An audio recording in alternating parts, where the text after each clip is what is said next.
Happy St. Patrick's Day, everyone, or as we like to call it in Nashville, happy 4 more days until we have some idea if Filip Forsberg will remain a Nashville Predator. On today's episode of Locked on Predators, we will have a quick update on Filip Forsberg Watch 2022, and we have a game tonight. The Philadelphia Flyers and Nashville Predators will face off in Philadelphia, and we will talk with Rachel Donner of Locked on Flyers about tonight's matchup and about Claude Giroux and his 1000th game celebration happening this evening in Philly. Plus, it's the first day of March Madness. We will have our own little Predators bracketology breakdown. All that's coming up on Locked on Predators. You're Locked on Predators, your daily podcast on the Nashville Predators. Part of the Locked on Podcast Network, your team every day.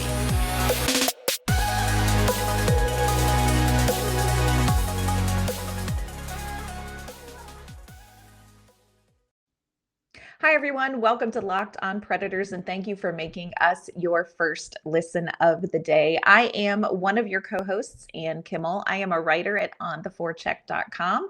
I am usually joined by my partner in crime, Nick Morgan, but Nick is taking the day off. Today is actually Nick's birthday, another great reason to celebrate March 17th.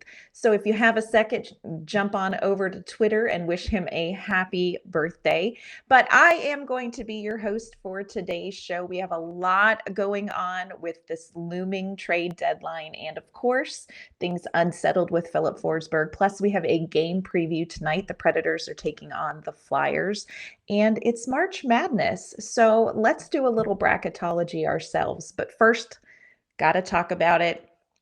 Filip Forsberg watch. So we are still waiting in Nashville for word from either camp about what is going on with Filip Forsberg.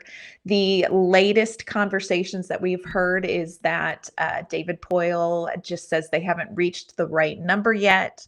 They are still discussing and they are coming together to talk, but have not heard yet of any deal reached. Still waiting for that. And as soon as we get word of anything, of course, we will let you know. Matt Duchene weighed in on this. He was asked about Filip Forsberg re-signing, and he said that he would be very surprised if Forsberg was not in Nashville. And I think that's kind of where all of us are starting to land with the Predators being in a position to make a playoff run.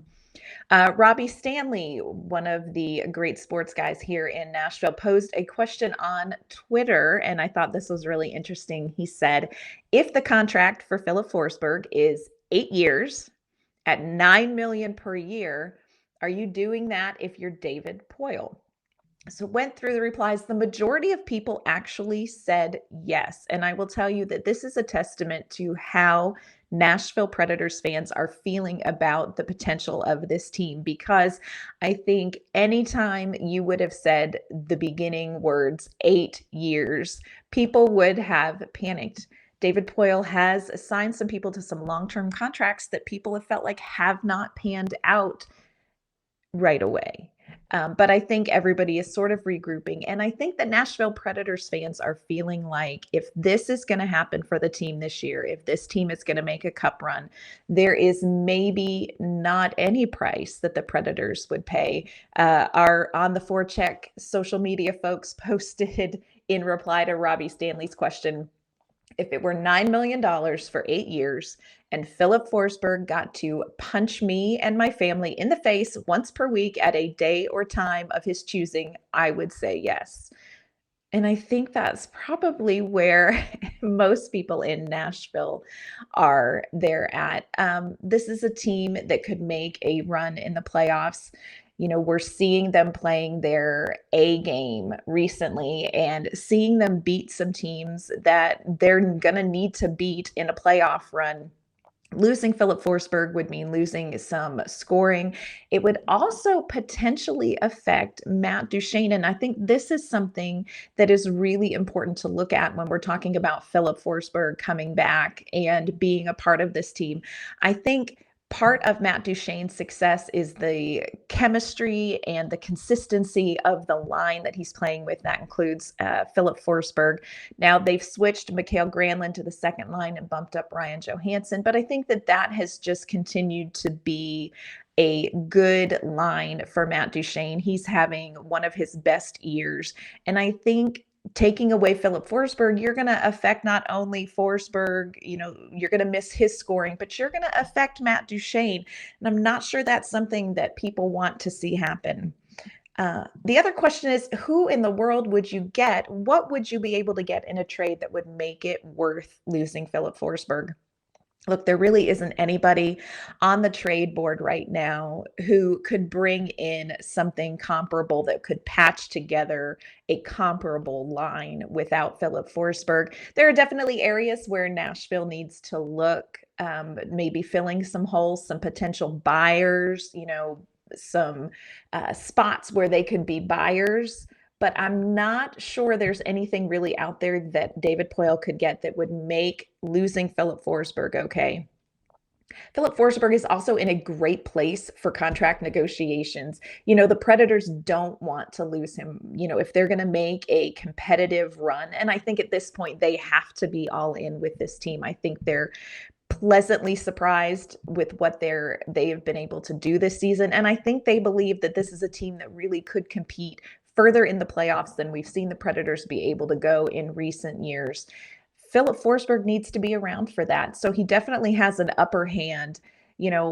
When we started the season talking about Filip Forsberg and his contract, when this was really the competitive rebuild year, this was the youth retooling, this was not a year where the Predators were expected to do as well as they've done.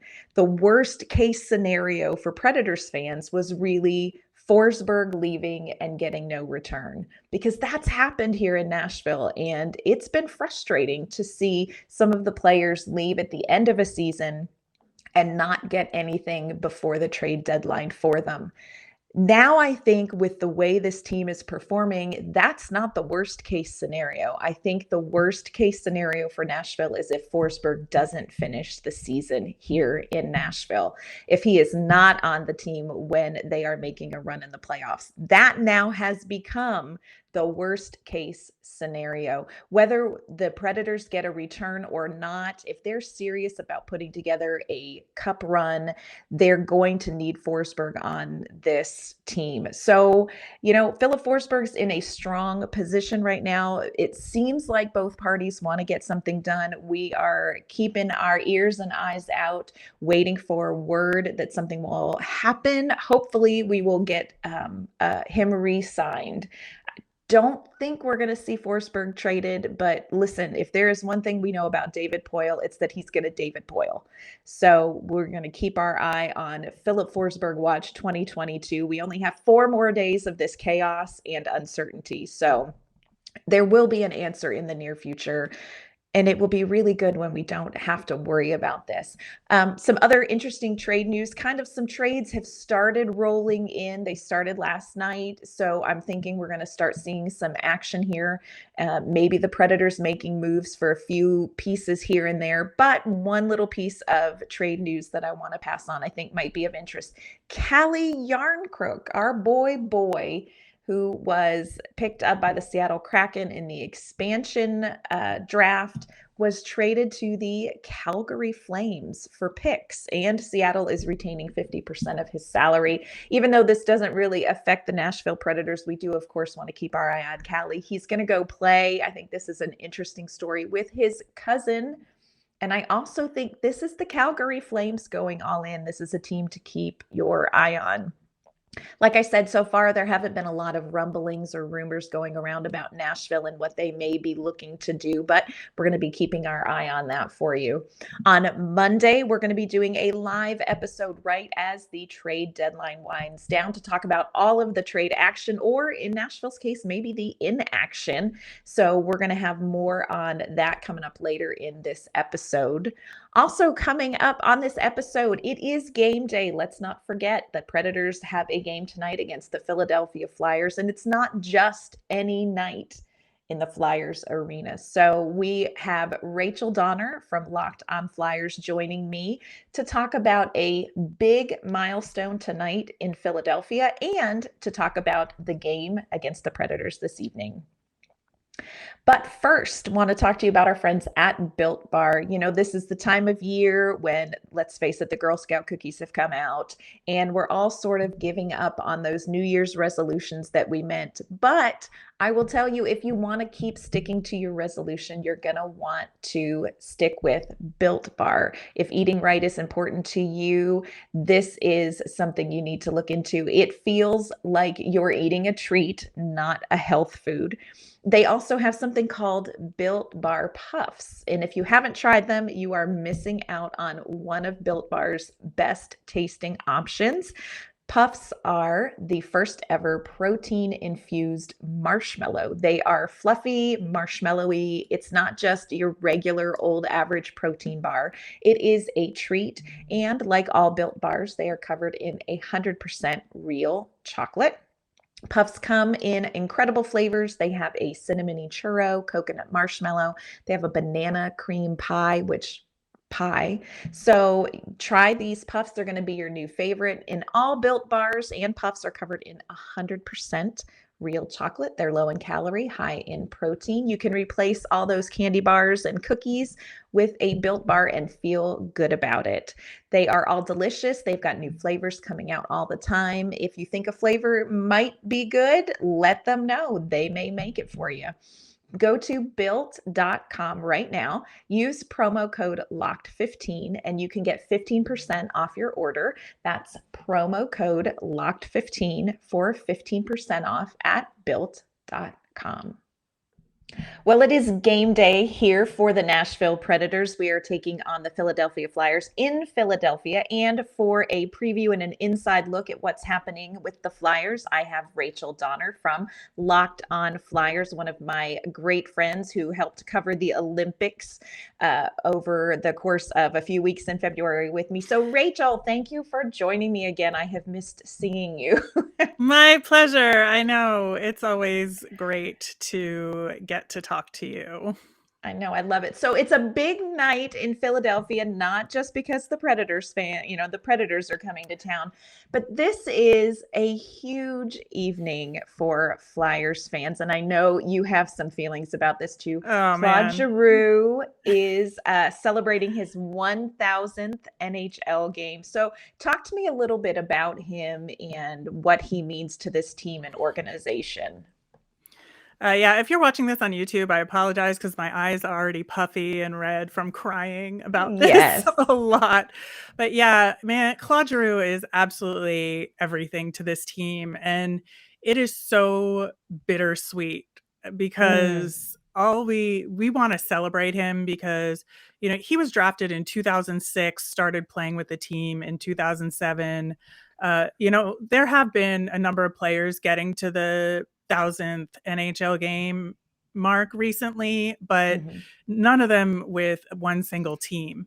Yes. And, that's a huge deal to play 1,000 games for one single team over the course of your career and to do it with such passion. And his work ethic is absolutely unmatched, I think, around the league. And he is I would say he's absolutely top 5 all-time Flyers player, if not number 2, right behind Bobby Clarke, just given the longevity of his career here.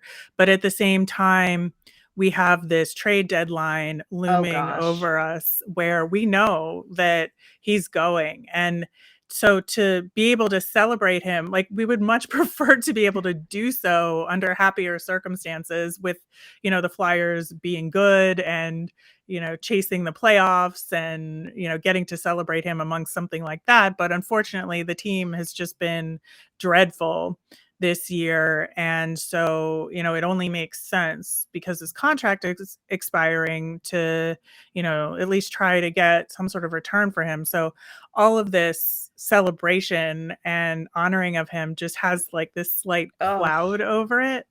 And it's absolutely destroying us as a fan base, I have to tell you. Like everybody, we're just all like in tears all day today, I'm sure, just thinking about this. But, we want to send him off right. And I have no Right. doubt that this team and this organization will do that. It's going to be a huge night in Philadelphia for Flyers fans. And I hate to bring this up, but I do have to ask, have you heard anything floating around the Flyers rumor mill about where he might land? I think the two hottest teams in that discussion right now are the Colorado Avalanche and the Florida Panthers. And Mhm. I know Florida just traded for Ben Sherratt from the Canadiens, and you might question whether or not they have space or the need for it. But getting a depth defenseman was important to them in terms of Mhm. this playoff run. So I wouldn't count Florida out. Colorado has a big need right now, especially with Gabriel Landeskog out injured. And I personally think he's a better fit in Colorado. I think, he is a playmaker and, he's 34, but I will tell you, he's still got it. He may not have the speed that he used to have, but his hockey IQ is just absolutely unparalleled. And his Yes. ability to create plays, create opportunities, and his hands are still absolutely filthy. I mean, his shootout moves, his shot placement. There's a reason why every time he's in the All-Star game, they put him in some sort of accuracy competition because he is Yes. that guy. He is absolutely that guy. And of course, he was the All-Star game MVP this year. And so, anybody thinking that he's lost anything is sorely mistaken. Yeah. Well, let me tell you, I secretly wouldn't mind seeing him come to Nashville, even though we haven't heard anything here about that. But boy, it would be nice to have somebody like him kind of join our team as well, where we need maybe a little bit of defensive help. But anyway, let's talk about the Flyers Predators game coming up tonight. So, the Flyers, like you said, it's been a little bit of a rough season for them. They're 3-5-2 in their last 10 games. They're coming off an overtime loss against Montreal. So, what have they been struggling with? What haven't they been struggling with is the question. I think, the biggest glaring problems right Mhm. now are special teams and the lack of ability to close out a game. I Mhm. think, you saw that in the game against Montreal most Yes. recently that, they cannot hold a lead.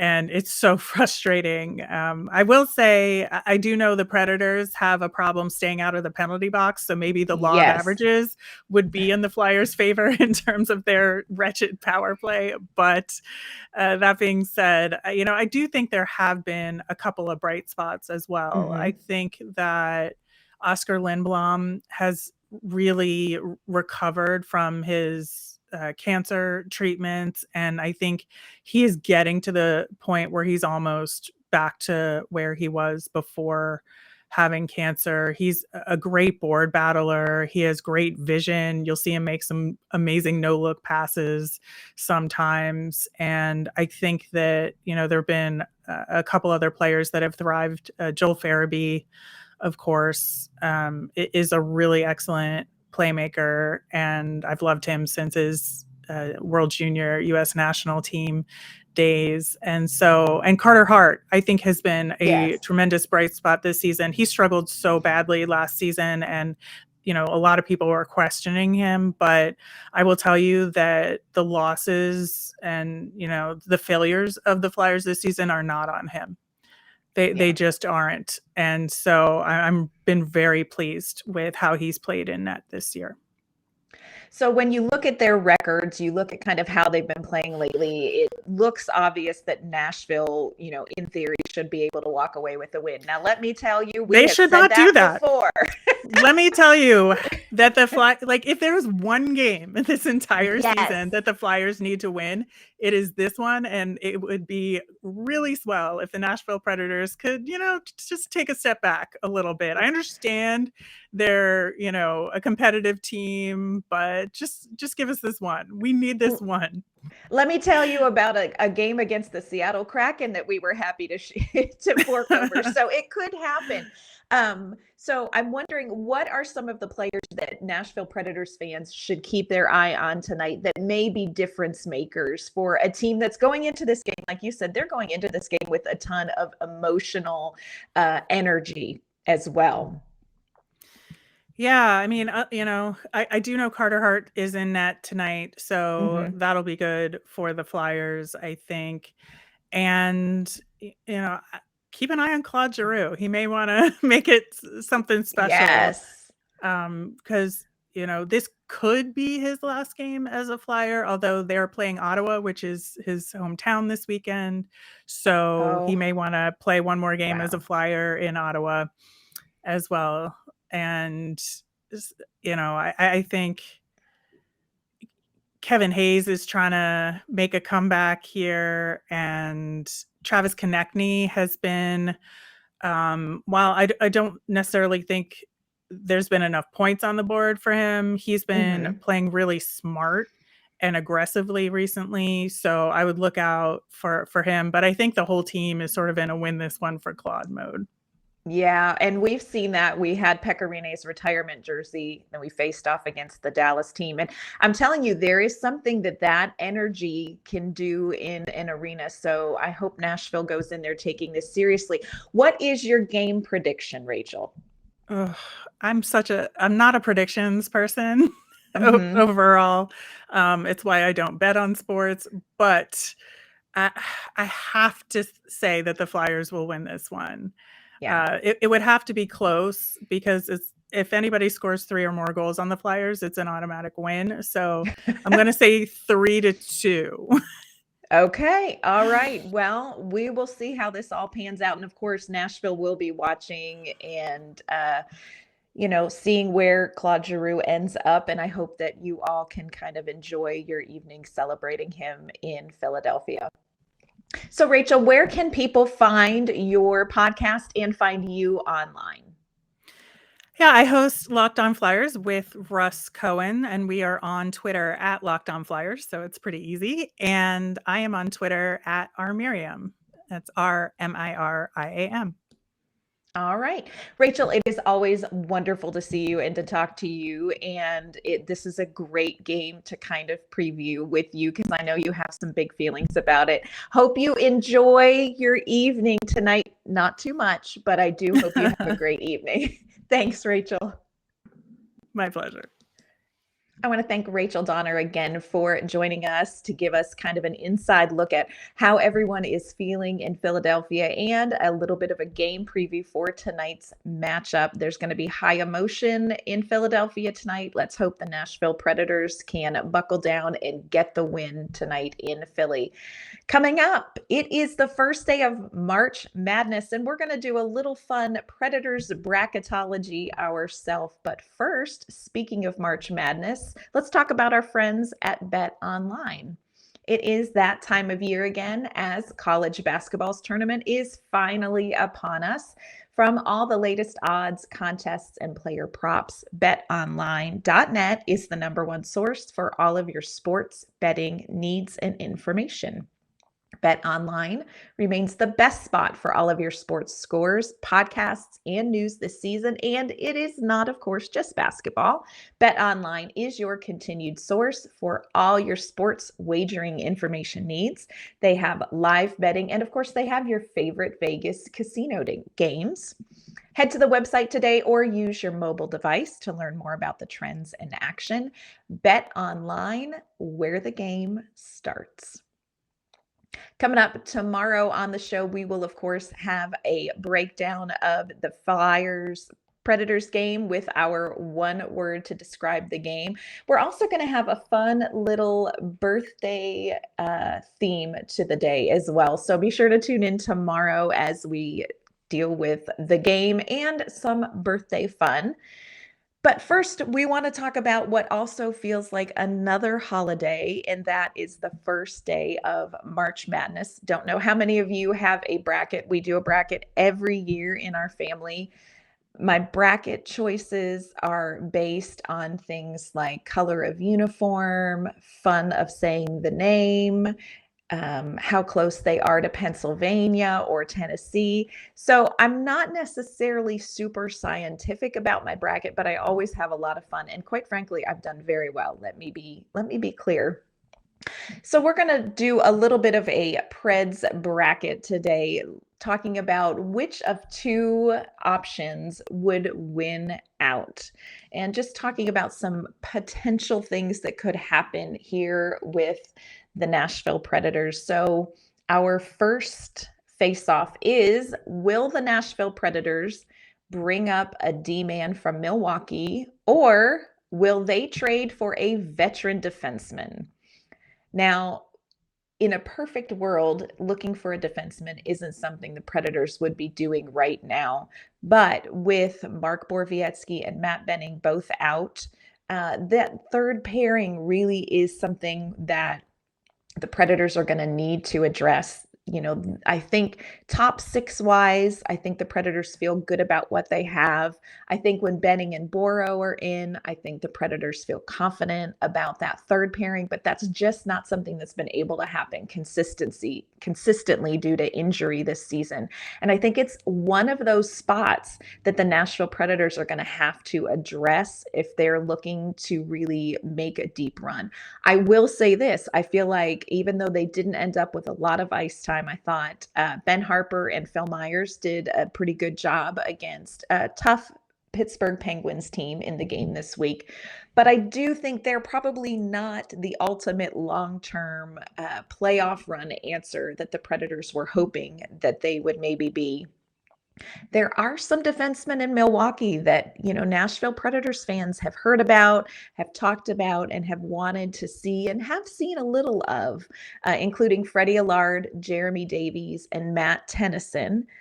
So would the Nashville Predators be better off bringing up one of those guys from Milwaukee, or is it more likely that they are going to look for maybe a defenseman available on the trade market to bring in and kind of shore up that third pairing for defensemen? Even early in this year, the Predators have not been very open to bringing up some of these young defensemen, and it feels like there are definitely some with some great potential, but Nashville does not seem inclined to bring those guys up. So for me, I'm thinking that the Predators are going to shop around for a defenseman. I know Nick mentioned earlier in the week some names that the Predators are looking at. I think this is something that you're going to see them do. I think that is far more likely to be what the Predators do at this point in the season than bringing up some of these guys from Milwaukee. Not sure I agree with that, but I think that's what we're going to tend to see Nashville do. Our second face-off here is Yossi for Norris or Jeannot for Calder. Okay, full disclosure, I don't think either one of those things are going to happen, but let's talk about this. Neither one of them is likely, despite the fact that Nick and I laid out what I thought was a pretty good argument yesterday on the show for Roman Josi to be considered for the Norris Trophy. I don't think Tanner Jeannot stands a chance to get the Calder. Which do I think maybe is more deserving? This may be controversial, and I'd be interested to hear what you all think. I don't know that Roman Josi has been quite as strong defensively as he was his Norris Trophy year. So that makes me lean a little bit towards Jeannot for Calder. Now, Tanner Jeannot does not play Calder Cup Trophy style hockey. The Calder Cup seems to go to the player, the rookie with the flash, the rookie with kind of the little panache. Tanner Jeannot is a bull in a china shop, but he's also very successful with the puck, and we've seen him produce offense for this team on this third line. He has been key. He's earned himself some time on the penalty kill, on the power play. This is somebody who is improving consistently for this team. He's performing well for this team. If I had to pick between these two, I think it's more likely that Josi will be in the Norris conversation, but I would pick Tanner Jeannot for Calder. Be curious to see what y'all think about that. All right, our next decision time. Is it going to be Matt Duchene holding the single season goal record at the end of the season, or will it be Filip Forsberg? They are both chasing Victor Arvidsson's highest goal scoring for a season. It was 32. Victor Arvidsson has that record. But Matt Duchene and Filip Forsberg are closing in on this very quickly. Which one of them is going to end up at the end of the season with the goal scoring record? It's going to be one of them. I think both of them are going to break the record. This is a tight call for me. Of course, it all hinges on Filip Forsberg staying here in Nashville, but we're just going to go with that. We're just going to sit on that one. But for me, I'm going to pick Matt Duchene over Filip Forsberg. And that may seem a little odd with all of the buzz around Filip Forsberg and, everything I just said at the beginning of the show about how important he is to this team. But I think here's where the difference is going to be. Matt Duchene is playing some of the best hockey of his career. He also has 12 power play goals compared to Filip Forsberg's 4 goals. Even strength, I think this is a tough call. I think Matt Duchene wins this one because I think he is going to continue to rack up some power play goals. We've seen the power play struggle against the Pittsburgh Penguins. That's something that the Predators need to take advantage of tonight. If the Predators have opportunity to be on the man advantage tonight, I would look to say Matt Duchene is going to get some good looks. Filip Forsberg also, but I think Matt Duchene draws a little bit less attention the way that they set up and the structure of the power play. So I'm going to go with Matt Duchene is going to hold the goal scoring record for the Nashville Predators at the end of this season. Here's one that I think is an interesting discussion, and it's something that we've heard head coach John Hynes talk about. I think if we had a nickel for every time John Hynes said, let's not get too high, let's not get too low, we would pay Filip Forsberg whatever he wanted because we would be rich. Here's one to face off on.